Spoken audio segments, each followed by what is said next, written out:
Hello everyone, আশা করি তোমরা সবাই ভালো আছো। আমিও ভালো আছি। আবার একটা নতুন ব্লগ ভিডিও নিয়ে চলে এলাম তোমাদের কাছে। আর হ্যাঁ, তোমরা কিন্তু ভিডিওটা দেখে বুঝতেই পারছো এটা কিসের ভিডিও হচ্ছে, গন্ধেশ্বরী পুজোর। তোমরা তো আগের ব্লগেই দেখেছো, তোমাদের সাথে আমি শেয়ার করেছি। আর যেটা বাদ বাকি ছিল সেটাই আমি তোমাদের সাথে এখন শেয়ার করছি। তো এখন যেহেতু বরণের সময় 7 বার ঘুরতে হয়, সেটাই এখন ঘোরা হচ্ছে। আর আমি দেখো পিছনে কাঁসর বাজাচ্ছি। তো চলো, আর সত্যি বলতে আমি রোজ ভিডিও ছাড়বো করে ভাবছি, কিন্তু সত্যি একদমই ছাড়া হচ্ছে না। তোমরা অনেকে আমাকে বলছো যে ভিডিও ছাড়ো। তো আমিও ভাবি যে ভিডিও ছাড়বো, যদি সময় পাই অবশ্যই আমি তোমাদের সাথে রোজই আমি ব্লগ ভিডিও শেয়ার করব। তো দেখা যাক কত কী হয়ে উঠতে পারে, অবশ্যই আমি তোমাদের সাথে শেয়ার করব।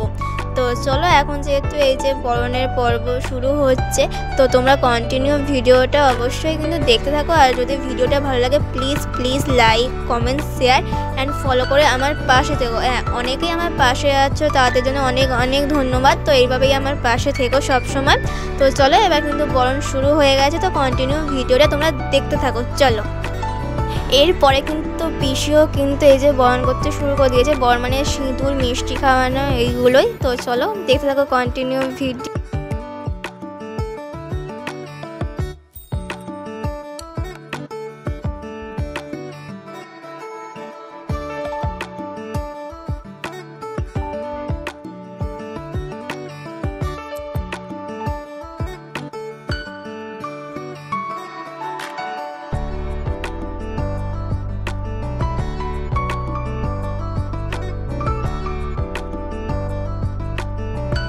আর এইদিকে আমি বা কেন বাদ থাকি, তাই না? আমিও কিন্তু এখানে ঠাকুরকে মিষ্টি খাইয়ে দিয়েছিলাম আর সিঁদুর পরিয়েছিলাম বলে, মানে যেহেতু আমাকে সিঁদুর পরাতে নেই, আমি টিপ পরিয়ে দিয়েছিলাম। তো চলো, সত্যি মনটা কিন্তু অনেকটাই খারাপ হয়ে যাচ্ছে, তাই না? সত্যি ঠাকুর থাকবে বলে কত আনন্দ, কিন্তু চলে যাওয়ার পরে সত্যি পুরো ফাঁকা হয়ে যায়, তাই না?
এবার কিন্তু মায়ের বিসর্জন, সত্যি মনটা কিন্তু অনেকটাই খারাপ লাগছে।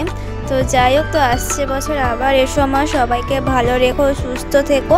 তো চলো, আজকের ভিডিওটা এতটাই। তো আবার দেখা হবে নেক্সট ভিডিওতে। তো আজকের মতো এখানেই টাটা সবাইকে। ততক্ষণ তোমরা ভালো থেকো, সুস্থ থেকো, বাই।